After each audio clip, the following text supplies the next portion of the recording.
All right, everyone, welcome back. It's Major Tom from International Investing. This is part of the option series that we're doing, where we explain our strategies that we like to use in trading as a professional hedge fund out of the state of New Jersey.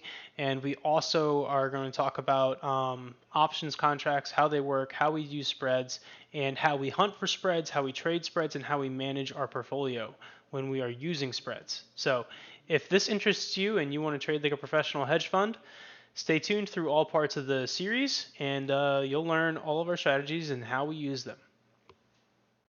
So, part two, pricing contracts. So we must first determine what the best time to sell options is, since that is how we are going to generate revenue. Here are the biggest contributing factors to pricing an options contract. You have time till expiration. This variable is called theta. You have the price delta, or the difference in the strike of your option to the current price of the underlying stock. So that's a little confusing there. All that really is if the price moves in the direction that you want it to move or if it doesn't, right? And that price movement is called delta. And then volatility. Volatility is the variable vega. And volatility is essentially when a stock is more prone to move in bigger moves or smaller moves, right? So if volatility is low, a stock's moving in very small moves, very small moves. When volatility is high, the stock is moving in very big moves, right? When volatility is high, options contracts are priced a little bit higher.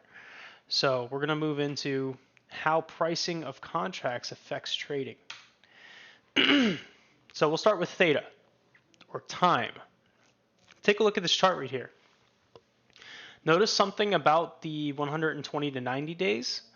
Time decay is very low, least impactful. Time decay from 90 to 60, slightly greater. 30 to 60, even more greater. And then from 30 to 0, it gets exponential. So this is the most important thing right here, is this time decay between 30 days and 0 days, because we do abuse this a lot. So take a quick look at this chart between 30 days and 0 days. We love theta decay. This is basically the ability for options to exponentially lose value as they approach their expiration date. As we hold a contract short, we gain this theta decay as a credit back onto our trading accounts in the form of not having to pay back our short position. So when we open this trade, we're given a credit up front on our trading accounts. And as that position loses value, that credit turns into cash. All right, delta, or price action, looks like this. This is the chart for price action.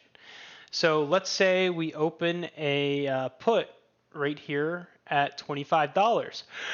And then the stock starts to drop to $24, then $23, then $22. Notice how the price of my option is going to start going up exponentially.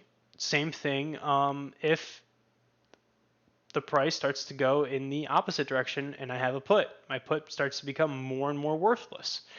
And same thing with the call in the different direction. So as an underlying stock price moves in the direction we will begin to win the trade. If we're short a call, we are bearish on the stock. If we are short a put, we are bullish on the stock.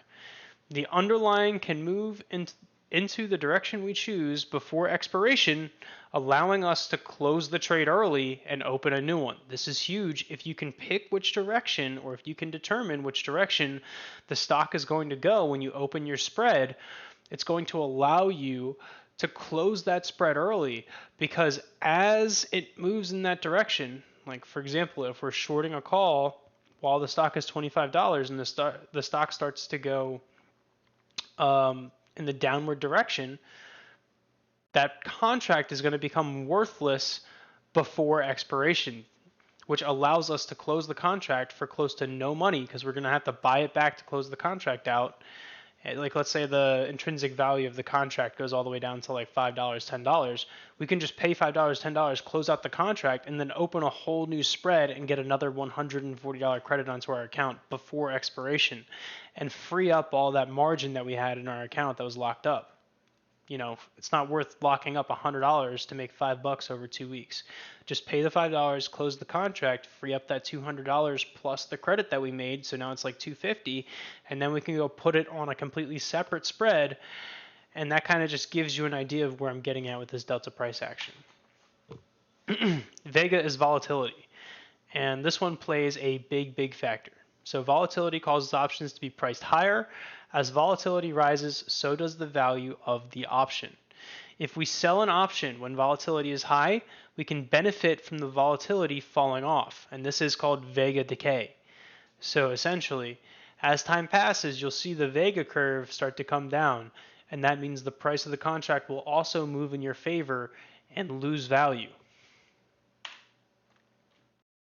So we're going to part 3 is going to be the next video, and we're going to talk about how to find setups, and we're also going to talk about how to win in spreads.